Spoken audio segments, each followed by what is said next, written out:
isonto mhlawumbe ungasebenzi hayi lapho ngimandla kakhulu ukuthi bangabe mhlawumbe bake bathi abanye uma umuntu esangane hayi lapho ngushanga ukhipha ngomnyango umsangane seyaziwa nje ukuthi uma uya lapha ngisho ngayo unjani uzophuma usuzihambela ngenyawo zakho.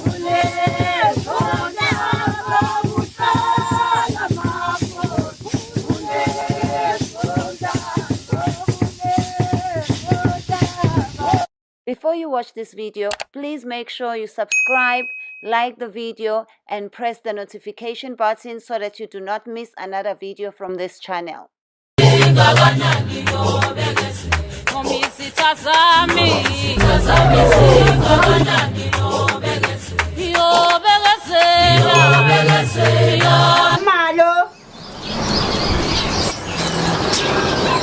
Njengegqoke kanjena lona usaqala ukuthwasa akakaguli ngisho ukugula usathwasa nje usaqhubeka nokukhuluma nedlozi lakhe uzothi ke mangabe sefanele ukuthi ashintshe ley'ngubo kuzobe sekusho bona abantu abadala la belithi nabalozi thina sithi abantu abadala ukuthi sefanele ke manje angayishintsha ley'ngubo ngenye indlela usadla amandiki oqala ukuthwasa uqala emandikini phela kuyima uqhubeka nedlozi lakho wasekusho lonto ufanele ngabe uyaqhubeka.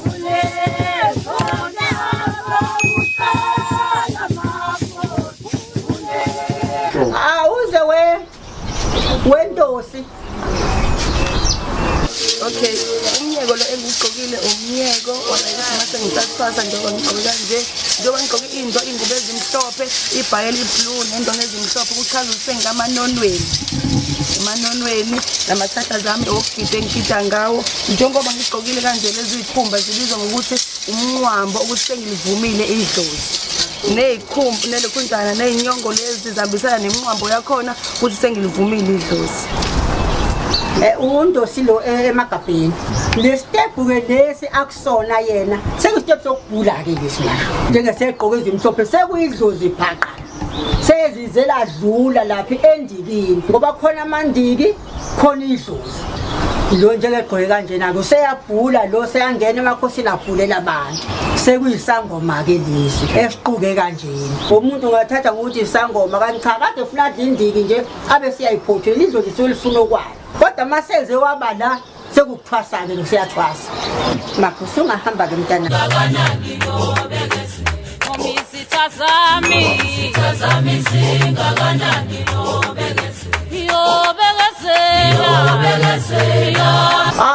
uze wenqungelwa angifuni ukukhuluma ngento engabonakali. Le outfit engigqokile umuntu osephothulile oseqedile umsebenzi wethu sesiyisangoma. Lokho engifakela umnyeko wokuphuma wokubosa noma njengoba imiyeko ihluke khona umnyeko ogqoka muthwasa khona umnyeko ogqoka usuphumile usuphothulile uwona ke lo wokuphothula lo mnyeko mase kuba ivest lengwe engigqokile lelo ugqoka nalo futhi uma usuphothulile aligqokwa nomba uma usuphumile ebeni ithwasa njengoba ubona ngigqoke kanje kuchaze kona ukuthi nje sengiphothulile sengiphethe nanali isoba lami sengiphumile sengiyisangoma manje sengingenza nanoma sengingakubhulela nje ka wena uqobo lwakho kungelwa lona njengesenjena ke njengengafani nabanye sengidugoduka useqedile selingithi abantu bakubo baqede konke abakuqoqayo kule nyanga lesoqala uzobe ephuma ngezinkomo useqedile lo masegqoke kanje sefuna manje akhomba umnyanga kade ngene ngawo kodwa naye waqala la kule step sokuqala wahamba azazofika la iloko ke ukuthi kuhamba ngeyitepiso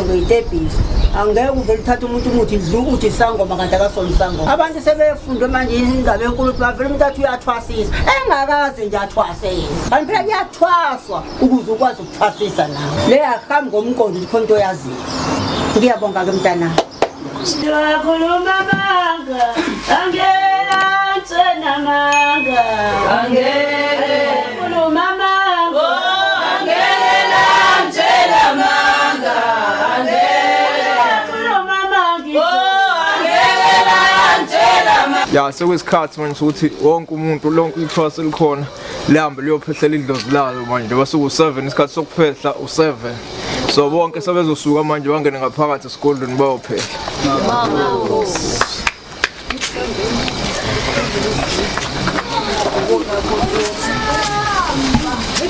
Ngasala.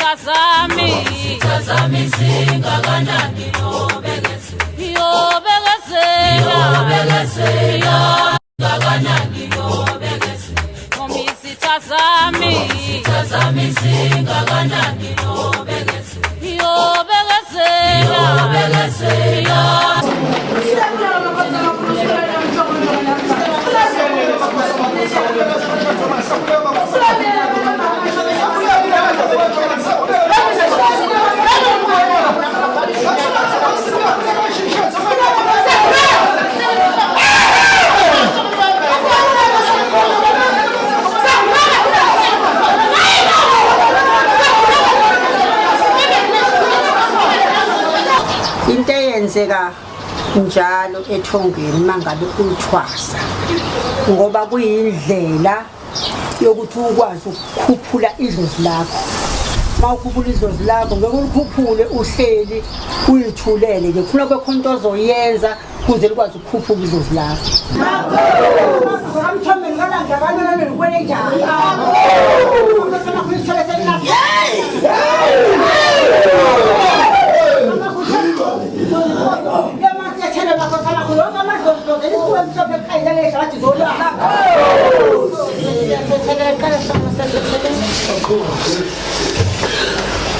Emakhosini.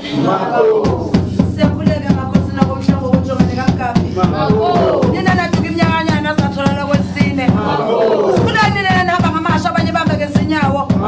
Kunani abaphathi bempande. Emakhosini akomhlaba abantu nomshibana nobe khabo balube. Emakhosini ngoba sewododa odika indawo sayina bodela musa. Kuthi amakhosi amakhulu nhlanganisha inshenzo moya nivulela inhlanhla amakhosi amakhulu. Abantu amakhosi amakhulu ngisebenza ngweni.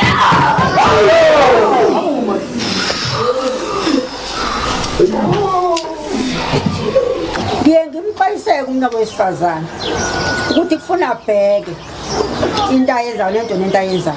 Baningi nala befika la athi omunye la kade ngithwasa khona ungijikile ugobela wami athi uboniswe mina, athi omunye ngithe ngigeza waqhamuka ugobela wami. Ngithi mina izona-ke iy'nkinga lezi zalabantu abangathwasile ngendlela efanele ngoba ubona usuka iy'nkanuko nje akulona idlozi lelo. Idlozi ngeke likwenzise ubunuku futhi enza ubunuku ngoba phela iy'ngane zakho lezi kodwa wona sujikela iy'ngane zakho.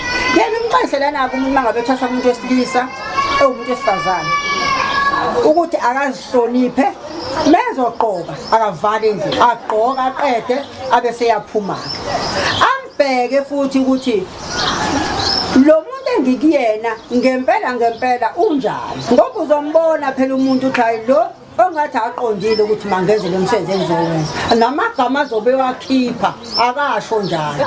Yabo kakhulukazi laba abangaganiwe bayinkinga kakhulu. Ufika umuntu uhamba nethwasa emahlathini, babo babili ethwaseni ehlathini seyamjikela sethi hayi mina wena nje ungaba unkosikazi wami. Akubona-ke umngoma lo, ngakuveli kwisigebengu leso. Funa bheke umuntu esifazane bethwasa ukuthi uthwasa umuntu onjani, hhayi ukuthi uzothwasa mhlawumbe umuntu oganiwe nongaganiwe mengene edlozi uyathwasa kuyena, kodwa umbheke ukuthi le nto ayenzayo ikhona ngempela yini. Ngoba kuyenzeka nale nkambeni ngiye ngizweke into engayijwayele enkambeni kuthiwa khona into ayifakayo seliyabona ithwasa selithanda ubaba bagcina sebethandana lobo bantu. Awusekho-ke umsebenzi wendlozi, asekukunuku bodwa lokho. Mbone funa baqaphela abantu besifazane bazazise bazethembe. Mawumbona umuntu enze njalo hayi mtshela angizelanga lokho mina ngizothwasa idlozi shothe nawe ungithwasisa udlala ngalo aphuma hamba washothi ulahlwe idlozi lakubo ukuthi limlethe kulo muntu kanti lo muntu vele uyinuku usuke uyinuku nje mawunjalo.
silapha umuntu uma efike egula siyambheka ukuthi uguliswa yini ngibe sengithatha lo khambi ngibe sengiyamlapha umuntu siyalapha abantu abagulayo siyalapha abantu abahlushwa idlozi siyalapha abantu abangene mhlambe umqondo mhlambe ungasebenzi hayi lapho kumandla kakhulu futhi bangabe mhlambe bake bathi abanye uma umuntu esangana hayi lapho kushanga ukhipha ngomnyango umsangana seyaziwa nje futhi uma uyalapha ngisho ngayo unjani uzophuma usuzambela ngenyawo zakho nokubethela ngiyabethela nokugeza idlozi siyaligeza idlozi la ekhaya siyabethela mawugeza idlozi likhulume nabantu balapha hayi ukuthi kusho wena ukuthi idlozi seligezekile sitshelwa ayibona ukuthi ayibo sibone kanje kanje idlozi lifikile umkhulu wathi seligezekile ke lolu siyalapha siyabethela ngigeza idlozi ngenza konke ngilapha abantu basinde ngako konke nje engikwenzayo engakakufundiki ngona ukuthakatha ngisafisa nami bangifundisa kodwa nje senza konke akazi umuntu aphume la engasindanga siyakwazi la ekhaya ugula usigwele usecingweni ufone usho ukuthi ngisendaweni ethile ngixakekile ungazisho inkinga zakho uthi ngisendaweni ethile ngixakekile bengishisa impepho ngibuza ukuthi nangu umntwana uthi wakasibani sendaweni ethile ngabe yini lemxakile bangichazele ngibe sengiyamfonela ukuthi sungafona ke manje sibe ngisengiyambhulela ke lapho ukuthi kuthiwa kanjena wazana liseke khona lapho ngisho uthi ulahleke lo muntu uyatshela ulahleke lo muntu wena kanjena usendaweni ethile kwenzeka kanjena inamba ugogo atholakala kuzona 083 68 54022 eyesibili mawukuthi awumtholi kulenye 0630 62 90 72 ngiyabonga